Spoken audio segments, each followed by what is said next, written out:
Well, hello again. Welcome to GPS. We had a lot of fun last week with our show where we wrestled with questions that people have sent in to us. So we're going to go back to the text today, but we offer again that if you'll send us a question or two, just send an email to LLBN. The actual email address is GPS, God's Prophetic Surprise, GPS at LLBN.tv. And we'll take on any question. If it's Revelation, that's of course our core theme. But anything that has to do with religion, we want the show to be practical and relevant. And Revelation needs to be really realistically connected to our world. So we'll take your questions. Anyway, we want to go right back to the text. But we sort of finished the second church last time. But we wanted to tie a little more back to that. So we were talking when we were having lunch about the church at Smyrna. So that's the second of the 7 churches, and it talks about being faithful and all of that. But we really didn't talk about one of the traditional ways of understanding the 7 churches is that they represent eras of church history. And so Ephesus would be the 1st century, the new early pure church, and Smyrna would be the 2nd and 3rd centuries, give or take. And you thought maybe this probably the background of Smyrna maybe had a connection. So walk us through that. Well, I just make a comment that there's nothing about the text that compels one to see the 7 churches as a series of 7 eras through Christian history. The text itself says these are letters to 7 churches, around the time of John, etc. And that's how we're largely discussing them here on this show. However, it's not just an Adventist thing, but there's a number of Protestant churches have come to believe that these 7 churches do fit 7 eras of church history, and the parallels are defensible, I think. Of all the 7 churches, Smyrna is probably the one that fits the closest with its era because it's a time of persecution by the empire. And historically, that began when Judaism pulled away from Christianity. After the destruction of Jerusalem, around 90 AD, there was a conference at a place called Yamnia, and there the Jewish rabbis decided to, in a sense, shrink the religion to exclude Christians, to stop talking so much about Messiah, stop talking about end-time stuff. And so Judaism tended to downplay those things so that Christians would no longer be comfortable. And so once Judaism and Christianity were distinguished, Christians lost their special favor with the empire that they had as Jews.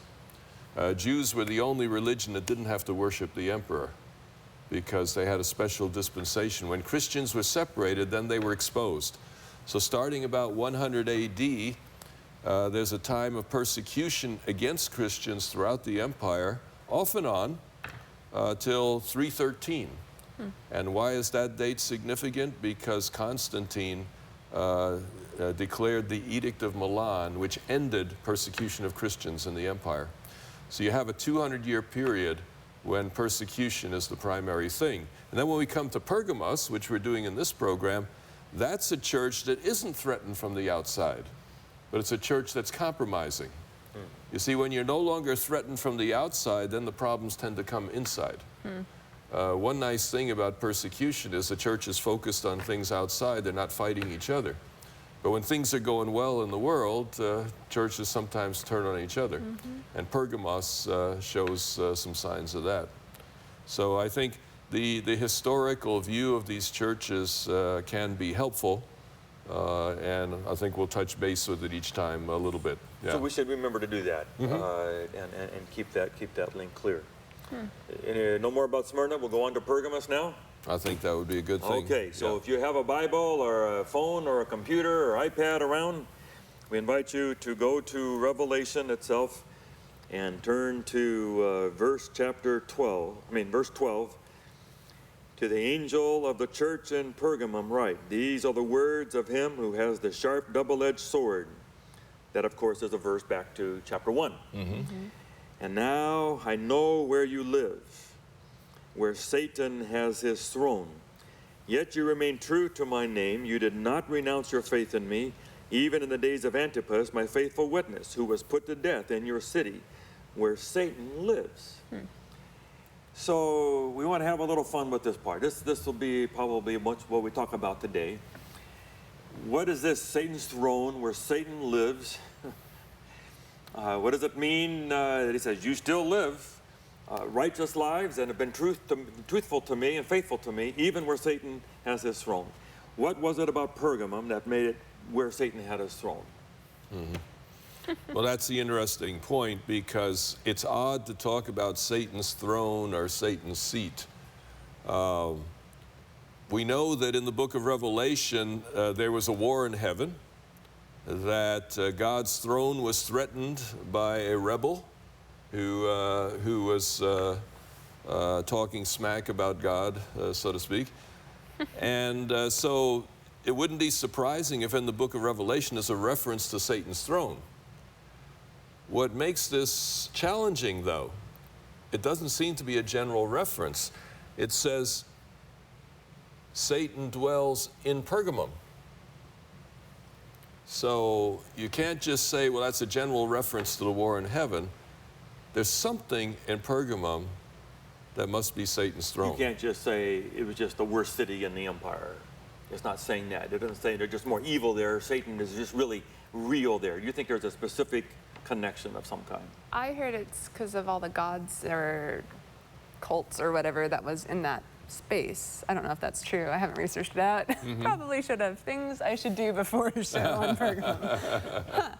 But yeah, I've heard that it's because of all these different gods that they worship there, and so they had lost focus on the one god, and so they had kind of tainted everything, and so it was kind of the throne of all the other gods, which then was Satan. Is that true? I don't know, actually. Well, scholars have wrestled with this. This is kind of like in the last program we had the question of the Lord's Day. And you can make a case for a lot of different things, but to be compelling is a little more difficult. And I have a good friend, his name is Steve Friesen, F-R-I-E-S-E-N. And if you go on the internet, you can find his name, and he's written on, just as the seat of Satan or the throne of Satan, Steve Friesen. You can find articles, and you can buy his book on Pergamon and all these things. Yeah, his archaeology background, also scholar of Revelation, good guy. Ran into him in an elevator just a few months ago, and I said, I've been writing about this Satan seat thing, and I used your article. I said, but I disagree with your conclusion. Oh, no. Like I said, he's a good guy. He just says, well, he says it's probably worthy of disagreement. So he says, if you're disagreeing with it, maybe, So give us the options. What did he list as the option? Well, it would be nice if we have some pictures, and we were talking to the president of the station, see maybe we can get them on the website a little bit later. But Pergamos is one of the places where it would be really nice to see the site. Because first of all, Pergamos has what is called the Zeus altar. And this is an amazing thing. Pergamos, first of all, it's a double city. There's a city on the plain, and there's this mountain. It's almost like that Devil's Tower, in Wyoming. It's just this big old hill sticking out of nowhere, kind of. And at the top is the citadel. And that's sort of the heart of the city, but the city also was down at the bottom and along the slopes as well. So right at the top, they had what some call the Pergamum altar or the Zeus altar, which looked like a giant seat. It was made of marble and had all kinds of sculpture and stuff in it. The interesting thing is, back in the 19th century, the archaeologists were almost like raiders, They'd find, oh, this is cool, let's take it back to Berlin or London, So you get the British Museum or the Berlin Museum has these incredible things. So this altar was taken lock, stock, and barrel to Berlin, and you can see it in a museum there. And it's about 40 feet high, and it looks like a giant throne. So many people feel that is an obvious possibility for Satan's throne. Another option is that it was the capital of the province from about 133 till around the time of Revelation. So it was used to being in charge, so it might be Satan's throne because that's the governor's seat, the capital. So that's another possibility. Then you had the medical school. There was a hospital and a medical school nearby on the plain. It was called the Asclepion, which is, the serpent on a pole thing that they sometimes use for medicine today. Well, that comes from Pergamum. And one of the most famous physicians of the ancient world, Galen, established a hospital and a medical school there. What would be the link to Satan then? Well, it's also religious. It's a snake. I see. Satan is depicted as the ancient serpent in Revelation 12. So you have the snake symbol. And it was a religious site. It was a pagan religious site as well as a healing place. So it's kind of psychosomatic healing.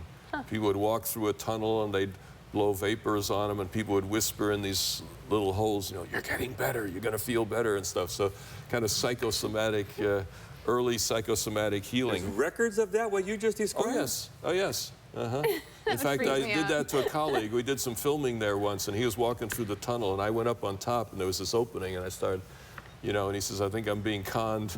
Oh, no.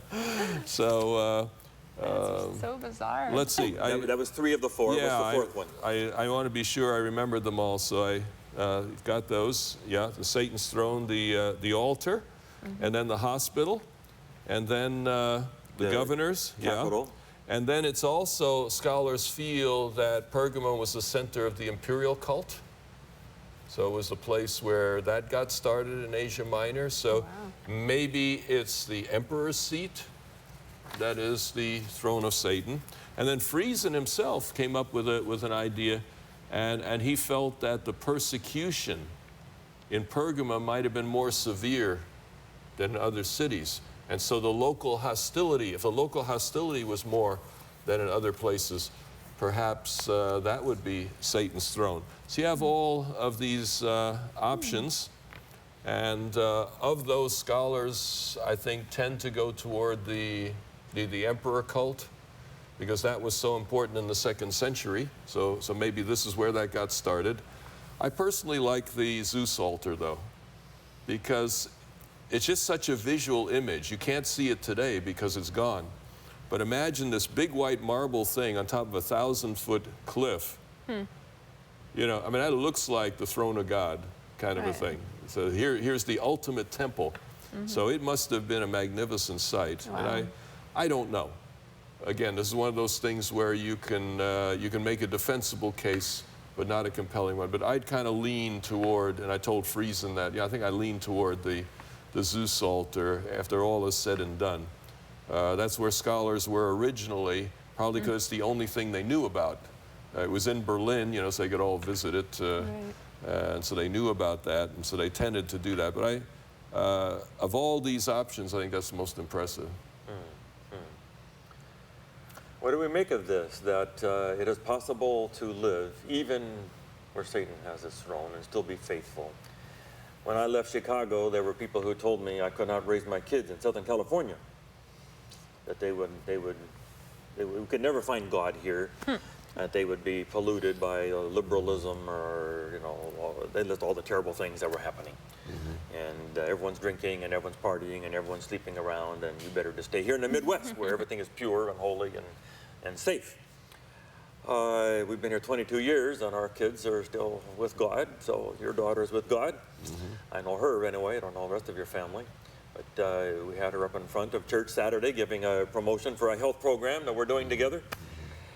But we do have a separatist sort of history in Christianity, that the way to stay close to God is to withdraw and stay out in the desert or have a monastery up in the mountains. I grew up with compounds around in Thailand and Singapore. We put a wall around our places. What should we do with this? In the world but not of the world, or how should we handle this? Where Satan's throne is there, stay away. I think the younger generation today, don't you more feel like, hey, you got to be part of this world. You can stay faithful, but to be isolated in a monastery somewhere is no way to live. Does that sum up where your generation is? Yeah, and I think one of the things I've heard most, especially, I'm a missionary kid and a pastor's kid, and so often I meet other missionary kids, and they've either left the church, or their organized religion just kind of irritates them or something like that. And I've often asked why, and one of the things is they were like, we were never allowed to think. We were never allowed to make a decision for ourselves and to view right and wrong and to make that decision. And I think one of the biggest challenges within like having these little nests, these protective nests away from evil, keeping everything out, is when you see it, it's often not as bad as you were told it was. And so then you start questioning everything. So, when someone on the East Coast tells you that you might end up in a very bad place because you drink caffeine, then when the person actually has a Starbucks cup of coffee and their head doesn't explode, they don't know what was so wrong about it. Like that's a very dumb Then they example. Go crazy with it. I know one girl, she couldn't go to movies all her life, and then when she decided she could go, started going to 4 a week. Right. 4 times the national average. And it's little things like that where I think it hiccups the entire point. Again, this goes back to the big picture versus the fixating on the small thing. And I think when we put such huge walls around things and we don't let people experience pieces or make decisions or hear both sides of the story even, we set ourselves up for failure because we're not allowing the conversation to happen. We're not allowing. So are you going to take our youth group up to Las Vegas casinos? Or? No, I'm just kidding. How far do you go with this? But at the same time, I think you can take people, you can allow people to experience things if you educate them. And I think it's not that I would say, let's all go to Vegas and go to casinos and gamble. That seems ridiculous because why would I want to do that? But at the same time, I don't think there's anything wrong with opening up a dialogue and saying like, okay, here are 2 theories. Which one do you think is better? Or here's a situation. Let's talk it out. Why do you think it's not bad to do that? And like have an honest dialogue throughout it. So then they know how to answer the question when someone outside asks a question. We've had a big debate on the campus where I was a pastor for a long time. Do you expose kids to evolution? So that they can answer that they have exposed to it, or do you say, no, we're only going to teach you what we think is truth? Then they go on to graduate school somewhere, and now they get hit with it, and they have no response. Well, and you just look at it. You look at all these people that have gone. I have friends that were in, a traditional, more conservative school, and then they go to become scientists, and suddenly they're plagued with all these realities that the whole world believes in, and they're like, and they didn't even know that was a thing. And so I think it's hard. I think we set ourselves up for failure if we don't. Should we send kids to our own schools where they will have chapel and worship and rules and teachers that are Christian? Or should we say, no, go to the public schools, be salt of the earth, be in the real world with people so that we're connected to the real world? I think there's healthiness in both. And I think, because here's my thing, I think that it's fine to have deconstructive periods, and I think it's fine to present the opposing viewpoint. But I think the problem is not many people bring it full circle back around and say, but this is why we believe this, and here's where the hope comes in, or here's where our reality comes in and why we've come to this decision. So I think that's the problem, is that we're saying, like, this is the right answer, everything else is wrong, but we're not opening up the discussion. The girl that just graduated from our conference here, Kayla Mallett, just graduated from Andrews Seminary last week. I saw pictures on Facebook. She was the student body president of La Sierra High School 4 years in a row. Cool. 900 kids in the class. But she came from a fantastic family, Filipino family. They were our Pathfinder leaders. Her brothers were in the middle of everything. And she influenced them. They didn't influence her at all. So yes, there's a way. So is it possible to live a godly and righteous life surrounded by sin and evil? But I think one more thing with that, I think you also form an opinion pretty rapidly. And then it doesn't faze you as much. It sounds weird, but like there are things I go, like I have no temptation with alcohol. So if I walk into a bar, it's not a vice for me. So if I were to walk in a bar, I don't have this turmoil and the struggle.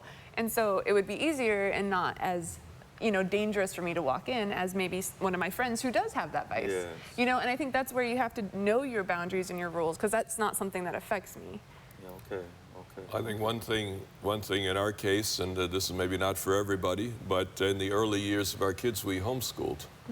And homeschool can be a nightmare, or it can be a strong thing. I think there are 3 things that can be positive in that type of environment. Number 1 is if you have family worships that are fun. I mean, really fun, that the kids look forward to. That's one thing that can build a solid foundation. A second one is if the parents talk to each other about the faith. Not staged, not worship time, but just casually that the faith is something they take seriously, the kids will tend to adopt it. And then the third thing, if the parents allow questions, allow kids to challenge and stuff like that. And we took them to Las Vegas when they were early teens. And you know what their reaction in Las Vegas was? It's Disney World for smokers. They didn't ever want to go back. But that's what I'm saying. Like, I think we block people from actual conversation so much that we make it almost more powerful than it needs to be. Because now this is this oppressing thing where it's like, you know, it's going to take over me, and like, I can't give in. But then once you give in a little, you're like, oh, that's really not Wasn't that bad. big a deal, was it? Right. And so then it's like, maybe everything else was. I think this is very relevant, though, to Pergamum. And I just want to build a little case here. It says in verse 13, I know where you live. Now, the word for live there is not the normal one. It's not like, oh yeah, I know where you live. You know, I know your address. No, it's more the idea of a deeply committed settling in. A deeply committed settling in. This was a church that was deeply committed to that community, even though it was a dangerous place where Satan lives. And Pergamum is, I think, the most interesting of the 7 cities for 4 reasons. Number one, it was the center of government. So there were awesome government buildings. It was really, you know, Pergamum is an awesome site, even in ruins. You can say, what this must have been like when it was new. Man, you know, the blazing white marble and the bright sunshine and everything. This must have been an incredible achievement in the ancient world. So there's power there. Second of all, they got all kinds of temples. They got that altar, the Zeus altar, a monster thing. There's the Temple of Trajan right at the top of the hill. It's awesome. Third thing is the theater is the most spectacular in the ancient world. It's got 15,000 seats. It's down the side of the hill. It's so steep that when you're at the top, you know, you're afraid you take a couple steps and you'll be at the bottom. And yet, I heard somebody at the bottom walking, you can hear the footsteps shuffling. The acoustic is so awesome. So amazing. So there's plays there, spectacular shows going on, which the Christians probably didn't participate in, but they would have been very attractive, you see. And then, you know, there's the whole healing side of the thing there too. And, oh yes, don't want to forget the library. It was the intellectual center. The library at Pergamum was the 2nd greatest library in the world. Number 1 was Alexandria, but number 2 was Pergamum, and it was the library that had the knowledge of Babylon. When Babylon fell, a lot of its scholars moved to Pergamos, and you can see the library there. They got double walls for humidity and so on to preserve the books. So you know that that's the library. So you have this intellectual center, political power, religious authority, fantastic talent and shows and all kinds of... This was a dangerous place because there's lots of distractions. And so the neat thing about it is that most of the church members, according to Jesus, what it says, you have hold fast my name and not denied my faith. So the majority of the members in Pergamos were standing strong, even though they were committed to a very spiritually dangerous place. So here you have support for the idea that there are times for Christians to commit to tough places. Somebody's got to go there. And those who are truly committed to God can hold their faith firmly. But some members of Pergamum did compromise. And so there's always that danger there. How do you know if you're the one? God took Lot and his family out of the city. How do you know that God wants you to stay so that those people know God? How do you know you're compromising? When compromising, by definition, is a gradual slide. It's like the frog in the kettle, you know, and all that kind of stuff. How do you know you're compromising? Yeah. I think for me, the safest answer is, A, saturate yourself in the Word of God and make sure that everything you do is supported there. But number 2, be accountable. I remember when one of my students felt the conviction, he says, I've been offered a show on Hollywood. They want me to come back and do the show. Do you think I should do it? And I said, well, somebody's got to do something in Hollywood that's positive. I said, however, it'll be the most dangerous thing you ever did. And it says you need somebody who knows you better than you know yourself, and make a deal with that person. Say, if I'm ever losing it, you call me on it and I'll quit. So it's, I think for people to do positive things that the world can see. You know, just recently there was a film called Miracles from Heaven that was actually produced by a Seventh-day Adventist in a major studio. Some people would find that questionable, but I thought amazing, you know, that this young man kept his faith in that environment, was able to produce such an amazing film. Yeah. So I think one can do some things, show God's face in the world in a beautiful way, but you better watch out for your own faith. And I think that's the ever-present challenge with anybody. Yeah. Because I think we're messing up just as much when we, you know, bubble ourselves off from people, is because we're not thinking anymore. We're going through routine. We're not having to actually have a personal identity. And so I think that there's something really good about having to actually think about things. I mean, it stinks, but it's nice. I It use helps Paul you. in Athens, you know, he goes to Mars Hill and he says, I've been walking the streets of your city. He wasn't in a monastery somewhere. He's walking through Athens, and he said, I see all your gods, and let's have a discussion about this. This is what I think, here's what I see, let's debate it. But he knew he could keep up with them. He had studied, he had read, he knew their gods, he knew their beliefs.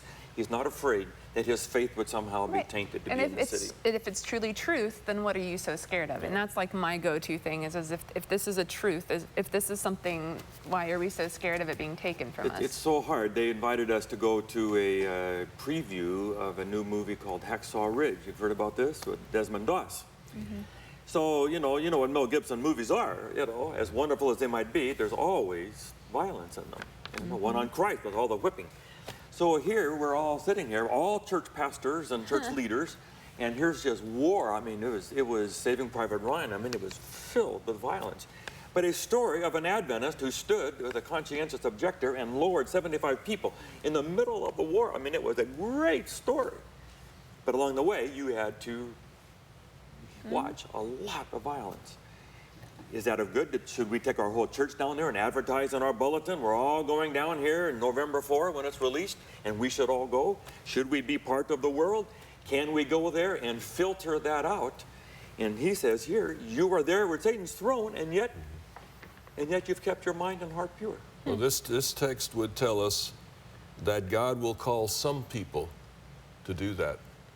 But I would say it's not for everybody. It's true. There's a lot of people that better stay in the fortress, better stay in the cocoon, better stay in the safe place. Because if they don't, they will lose their faith. God will call some to a special mission, to a dangerous mission. Somebody has to go.